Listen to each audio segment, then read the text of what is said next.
రైతు పోరాటం, ఇగో ఇక్కడనేమో రైతు పోరాటము, ఇక్కడనేమో రాజకీయ ఆరాటం. చూడండి ఎట్లా ఉందో. రైతు పోరాటం ఓవైపు, రాజకీయ ఆరాటం మరొక వైపు. ఇక చూడండి. అన్నదాతకు అండగా ఎండిన పంట పొలాలను పరిశీలించిన కేసీఆర్. జనగామ, సూర్యాపేట, నల్లగొండ జిల్లాలో పర్యటన. కేసీఆర్ రాకతో తరలి వచ్చిన రైతులు. ముందేమో నీళ్ళిస్తాం పంటేసుకోమన్నారు, ఇప్పుడు నీళ్లు లేవు, కరెంటు చక్కగా వస్తలేదు, చేతికొచ్చిన పంట ఎండిపోతుంది సారు. కేసీఆర్తో గోడు వెళ్ళబోసుకున్న రైతులు. అధైర్యపడొద్దు, ధైర్యంగా ఉండండి, పోరాడుదాం, పానాలు తీసుకోకుర్రి, తెలంగాణను ఆగం గానీయం, రైతులకు ధైర్యం చెప్పిన కేసీఆర్. ఈ ఏడు బిడ్డ పెళ్లి చేద్దామనుకున్నా కానీ పంట ఎండిపోయిందని మహిళా రైతు కన్నీరు. 5 లక్షల రూపాయల ఆర్థిక సాయం చేసిన కేసీఆర్. ఉమ్మడి కరీంనగర్ జిల్లాలో పర్యటన. సో కాబట్టి రాష్ట్రంలో నెలకొన్న కరువు పరిస్థితులతో రైతాంగం తీవ్రంగా నష్టపోతోంది. ఒక పక్క కరెంటు సమస్యలు, సాగునీటి సమస్యలు, మరో పక్క ప్రకృతి ప్రకోపం రైతాంగం నడ్డి విరుస్తోంది.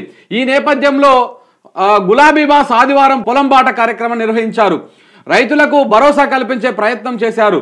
ఉదయం ఎర్రవెల్లి ఫామ్ హౌస్ నుంచి బయలుదేరిన ఆయన జనగామ, యాదాద్రి, సూర్యాపేట జిల్లాలో పర్యటించారు. క్షేత్రస్థాయిలో పర్యటనను పరిశీలించారు. ఆయన రాక సందర్భంగా విశేషమైనటువంటి స్పందన లభించింది. రైతులు పెద్ద ఎత్తున తరలి వచ్చారు, తమ గోడును వెళ్ళబోసుకున్నారు.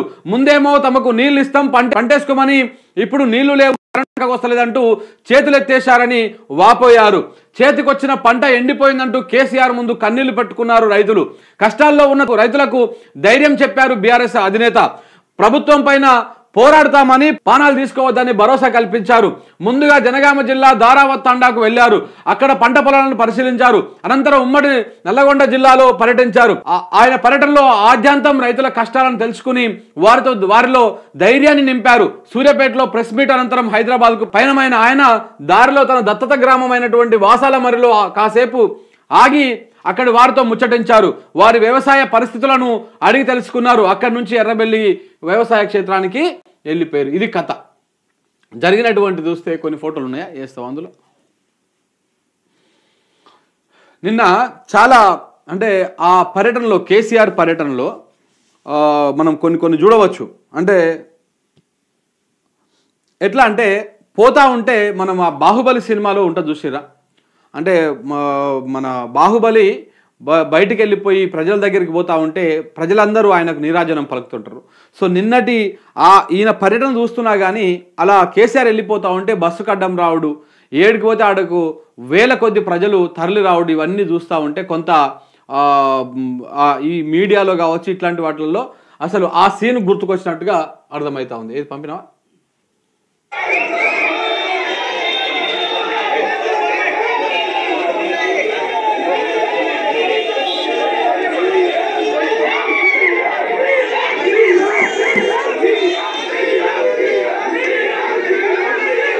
ఇది ఇగో రైతులతో మాట్లాడుతున్నటువంటి ఫోటోలు.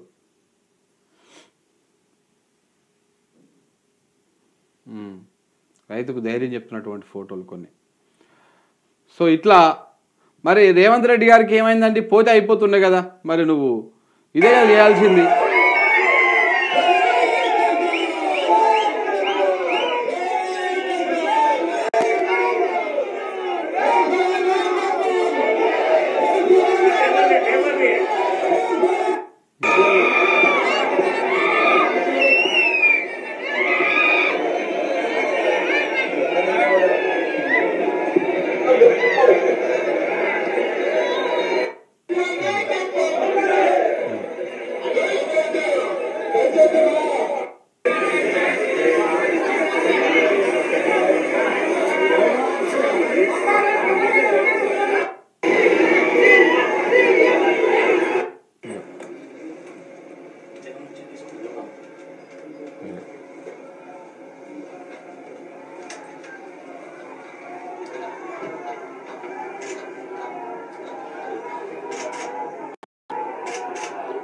ఇలా నిన్న పర్యటన సాగింది. సో రైతుల దగ్గరికి వెళ్ళి రైతులని వాళ్ళ కష్టాలను తెలుసుకొని అసలు ఏమైంది, మీరు ఎందుకు పంటేసిర్రు అంటే వాళ్ళ రైతులు ఏం చెప్పారంటే, సార్ ముందుగాల ప్రతి సంవత్సరం వచ్చినట్టే పంటకు నీళ్ళు వస్తాయని, కాలువలో నీళ్ళు వస్తాయని మేము అనుకున్నాం.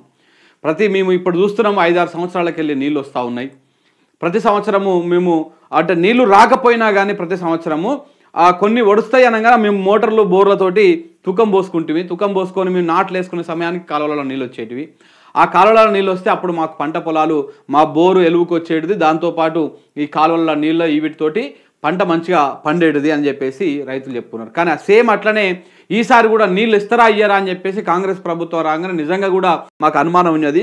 అనుమానం ఉండి స్థానికంగా ఉన్నటువంటి ఎమ్మెల్యేలను కావచ్చు, అధికారులను కావచ్చు అడిగితే మీరు ప్రతి సంవత్సరం ఏ విధంగా అయితే పంట వేసుకుంటారో ఆ విధంగానే పంట వేసుకోండి అని చెప్పేసి వాళ్ళు అప్పుడు చెప్పారు. కానీ మేము పంట వేసుకున్నాక, మేము తుకాలు పోసినాక, నాట్లు వేసుకున్నాక మాకు కాలువలలో నీళ్లు రాలేదు, కరెంటు చక్కగా రాలేదు, మొత్తం ఆగమాగమైంది మా పరిస్థితి.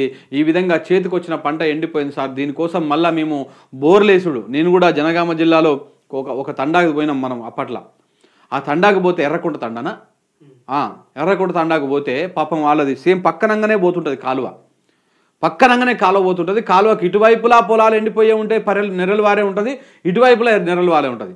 ఇక ఆ పంట ఎండిపోతా ఉంటే తట్టుకోలేక ఆ బిడ్డలు పాపము ఆ పుస్తల తాళ్ళు కుదబెట్టి, బంగారాలు కుదబెట్టి, చెవికమ్మలు కుదబెట్టి 5 రూపాయలు 6 రూపాయల మితికి తీసుకొచ్చి బోర్లేసుడు.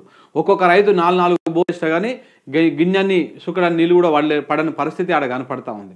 సో కాబట్టి మళ్ళీ అక్కడ నీళ్లు లేవంటే పైన ఉన్నటువంటి ఒక రిజర్వాయర్లో అద్భుతంగా నీళ్లు ఉన్నాయి, నిండుకుండ లెక్క ఉంది. కానీ అధికారుల నిర్లక్ష్యము, ప్రభుత్వం పట్టించుకోని తత్వం వల్ల నీళ్లు కిందికి వదలలేదు.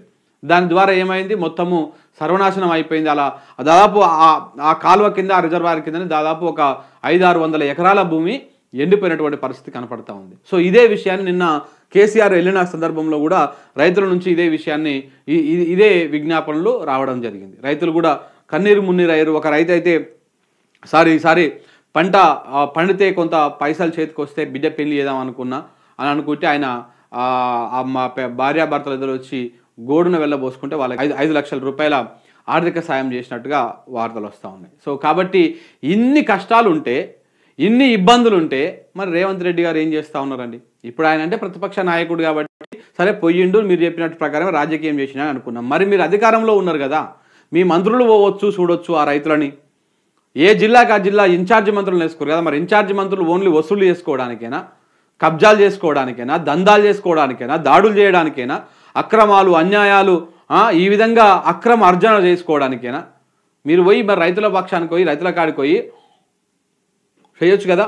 ఇది ఇక దీని తర్వాత సూర్యాపేటకు పోయారు. సూర్యాపేటలో అక్కడ ప్రెస్ మీట్ పెట్టడం జరిగింది. ప్రెస్ మీట్ పెట్టి ఏమన్నారంటే, ముఖ్యమంత్రికి తీరిక లేదా, రైతులు చేస్తుంటే రాజకీయం చేస్తారా, నేటి పరిస్థితికి కాంగ్రెస్ అసమర్థతే కారణం, 100 రోజుల్లో 200 మంది రైతులు ఆత్మహత్య చేసుకున్నారు, కేసీఆర్ గడప దాటంగానే కటక బంద్ అయినట్టు ఆగిపోతాయా, ఉన్నది ఉన్నట్టు నడిపించే తెలివి లేదా, నా కళ్ళ ముందే ఈ నీటి కోస వస్తుందని అనుకోలేదు, ఎండిన పంటలు చూస్తుంటే పానం పోతుంది, ఎండిన పంటకు 25,000 రూపాయలు ఇవ్వాలి, 500 బోనస్, క్వింటాకు 2,500 రూపాయలు ఇవ్వాల్సిందే, రైతు రుణమాఫీ ఏమైపోయింది, డిసెంబర్ 9 పోయి ఎన్నాళ్ళు అయ్యింది, ముఖ్యమంత్రి ఎక్కడికి పోయిండు, రైతు బంధు 12 రోజుల్లో ఇచ్చినాం, హామీలను పైన వదిలిపెట్టేటువంటి ప్రసక్తే లేదు, యుద్ధం చేస్తాం, తరిమి చేయించుకుంటాం, రణరంగం చేయడానికి సిద్ధం అని చెప్పేసి సూర్యాపేట ప్రెస్ మీట్లో కేసీఆర్ మాట్లాడినటువంటి మాటలు. రాష్ట్రంలో ఎండని జిల్లానే లేదు, నల్లగొండ జిల్లాలోనే 3 నుంచి 4 లక్షల ఎకరాల పంట ఎండిపోయింది, ప్రతి ఊరిలో 100 ఎకరాల పంటలు ఎండిపోతున్నాయి. ఈ రోజుకి కూడా నాగార్జున సాగర్లో 16 టీఎంసీల వాటర్ను వాడుకునే అవకాశం ఉన్నది.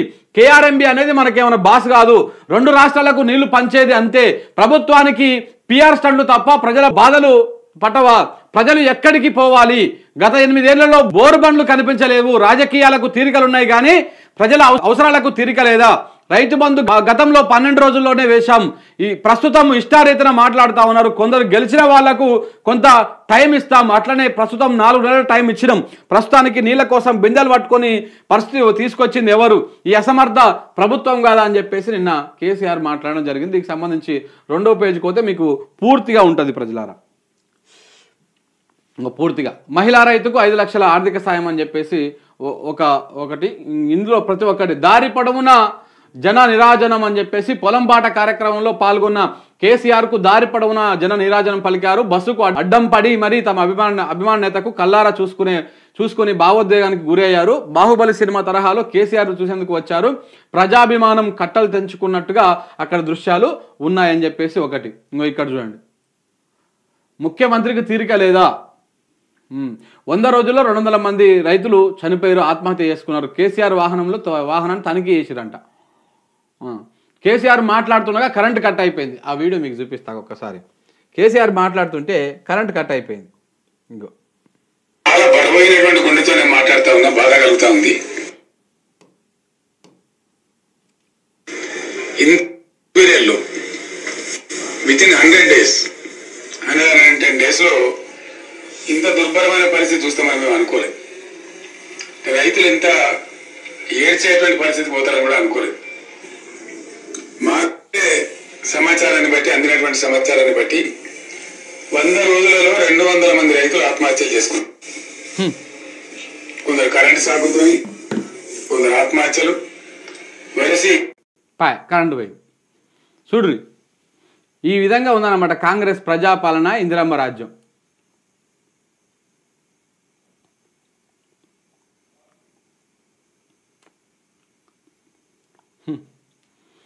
ఇట్లా ఇది కేసీఆర్ మాట్లాడుతుంటే ఈ విధంగా కరెంటు పోయింది. మాట్లాడుతుంటే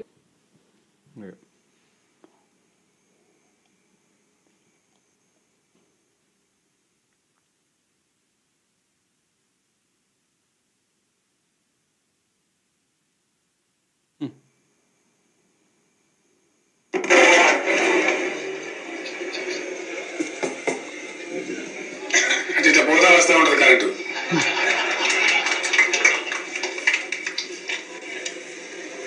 మనందరం ప్రత్యక్షంగా చూస్తా ఉన్నాం.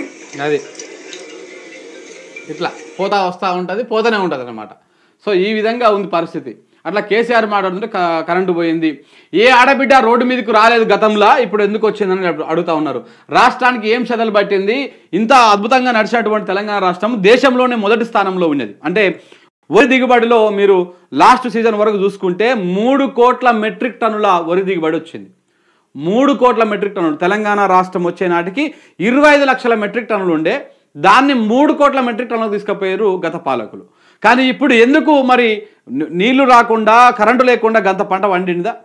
మరి అంత అగ్రస్థానంకి పంజాబ్ను కూడా తలదన్నటువంటి విధంగా రాష్ట్రం వరి దిగుబడి తీసుకొచ్చినప్పుడు మరి ఇప్పుడు ఏమైంది దానికి అని చెప్పేసి ఆయన ప్రశ్నించాడు.